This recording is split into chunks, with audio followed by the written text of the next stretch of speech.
Good evening, OBS and YouTube fans. This is Philip Reynolds, and you'll see that I have a nice title for my um, my video for tonight. This is Yank It, Bank It, and what I call Go On, Take the Money and Run. This came across when good Tony. Good to see you, Tony. I'm kind of, where have I been? That's a good question. I had a men's meeting to go to Friday, and I just got my Stratomatic stuff, and I'm going over a concept that Al and I kind of delved into. I think it was Saturday night, and that's the idea of banking runs for games, especially not so much games, but for series of games like 2, 3, 4. Like if the Reds and the Cardinals played 4-game series, well, what about the idea of banking runs to like, because he was playing the Senators and the Yankees, I think it was, and the Senators beat them 16-0. Well, what about the idea of, well, let's bank some of those runs for series game 2 and game 3 of a 4-game set type thing. And Al's going to do like a 3-game series where it's like, he's just going to do consecutive add and see who wins. Well, my idea is a little bit different, and I'm going to use my thing over here, my board over here, and my idea is that when a player hits a home run, that you do a 20-sided check to see whether or not you can bank the runs or if the runs count in the game. Now, if it's a single home run, my idea would be that if you got, in this particular instance, I got a 6. So in my scenario, the way I look at it is if you got a 4, 5, 6, or 7, the runs would bank. And so, yes, he would get a home run, but in my instance, that run wouldn't count for this current game, but would go towards the next game in the series type thing. Now, if you had a man at first, we'll just pretend that the bases are loaded here, and our imaginary batter, Babe Ruth, for instance, he rolled a 5, and say, I know it's probably not, but he rolled a 5, and that's a home run. Well, what about the idea of banking some of these runs for future games? Well, the way I looked at it is the idea of multiples of 4. So 4, 5, 6, and 7 would be you'd bank 1. 8, 9, 10, 11, you'd bank 2. 12, 13, 14, and yeah, let's see. Yeah, 12, 13, 14, and 15, you'd bank 3, and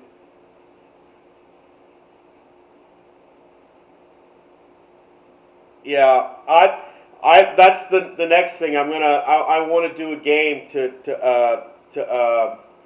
but I've got the perfect thing for this, guys, because I've got the Al factor into this down pat. And that's the last part, which I call go on, take the money and run. Now, you see Al's favorite friend is the 20.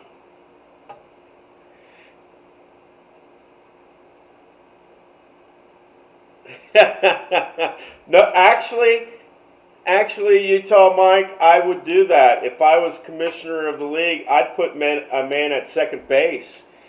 Yeah, but this is particularly for Al.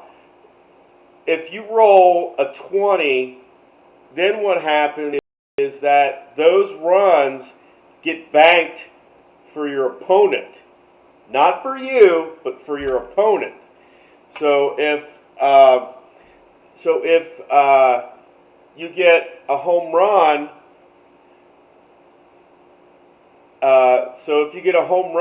and you get a grand slammy, and you roll a 20, yeah, there's 4 runs, but those runs don't go to you; those go to your opponent for next game.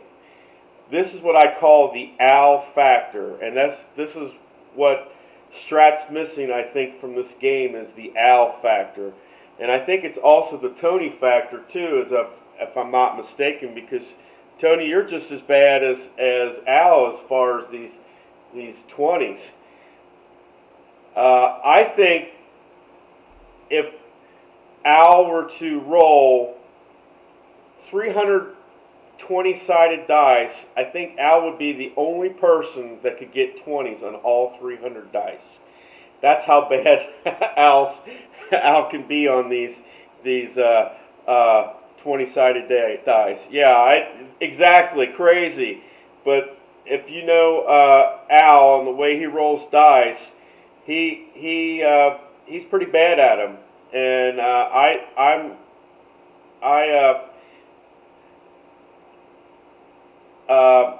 that's kind of one of the reasons why I incorporated this 20 into my yank it, bank it, or go on, take the money and run.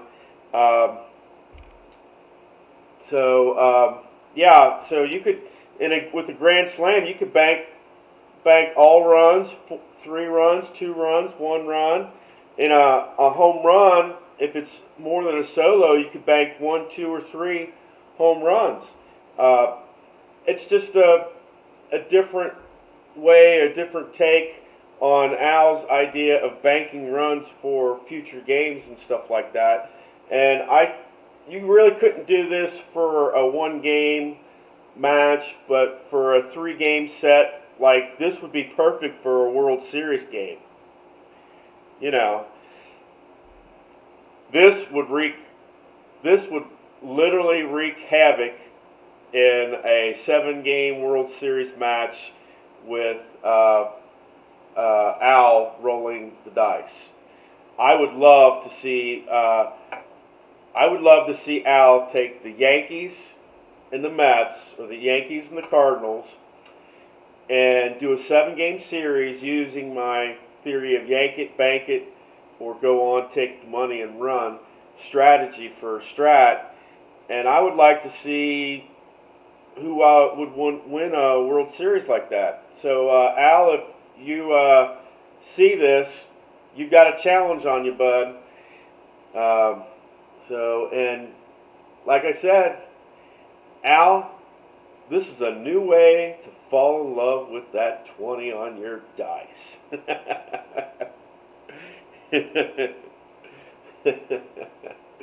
But that would be my theory on the idea of banking runs. It would be based off of a home run thing. I don't think banking runs, that scores from singles, doubles, and triples would be a really good thing. But I think to do it for home runs in special situations and home runs would be an interesting way for the idea of banking runs. But I think it would be good for like a 3-game series, a 4-game series, or like a playoff World Series type situation. That would be the only way that you would use this type of thing. And you know that. Oh, I've gone around the bend with this one. Well, I tell you what. What I'm going to do is I have plans to do my 41 Yankees and 69 Reds series, and we're gonna see how my strategy on yanking it, banking it, and taking the money and run works, because I'm gonna use that strategy, and we'll see how it works in my scenario. I'm gonna just start out with just 4 games, but like I've said, if Rose or Maris are in a hitting streak, I'm going to keep on playing until one or both of those streaks are gone. And we're going to have the same lineup for all 4 games. So I don't know who the Yankees pitchers are, but and I'm not even sure of the Reds pitchers back then. But I know, like, for the 60, so basically I'm going to have the same lineups for all 4 games. 2 of those games will be in Cincinnati.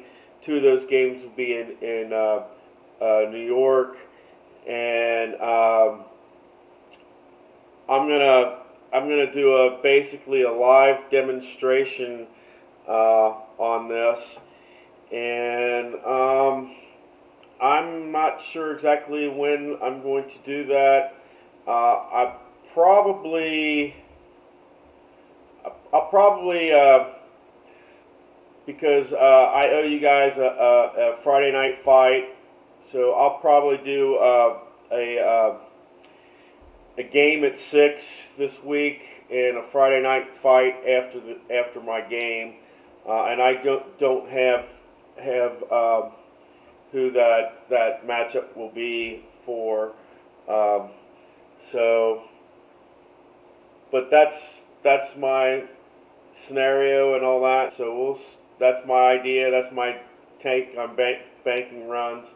So, Al, I got a new way to fall in love with your favorite number on a 20-sided dice. So, yeah, you'll have to go back and take a look at the video to understand what I'm talking about. Thanks, guys. And thanks for Utah Mike for being here, for Tony for being here, for Chris for being here. I want to tell you, Chris, your Hockey Blast stuff, I have watched those videos. They're really, really good. And I like Tony's inside pitch stuff, and I know he's been doing the Mets stuff lately too. So yeah, I like all of his stuff as well. But that's all I really had for you guys tonight. Just my take on the idea of how I would bank runs and that, and we're gonna see how it pans out Friday, because I'm going to do game 1 of my at least 4 games. I had said 20, but I'm going to do at least just 4 to start with, and we'll go from there. I love you guys. God loves you. I hope you get whatever numbers on Strat here will give you a home run. Al, the Cubs had the curse of the goat. Well, you have the curse of the 20-sided dice, and I'm not sure how we're gonna get rid of that one for you. Yeah, a lot of good stuff on all the channels. And hey, I have to give a shout out to Rob, because all the stuff that he's going through, and he's coming back, and he's doing a good job. I saw part of his History Maker Golf today, and I'm I'm looking forward to seeing what he has to say as who he thinks is going to win the Masters, um, and that. So take care, guys. I love you. God loves you, and hit for the fences. And maybe next time when you're at the ballpark, you'll be able to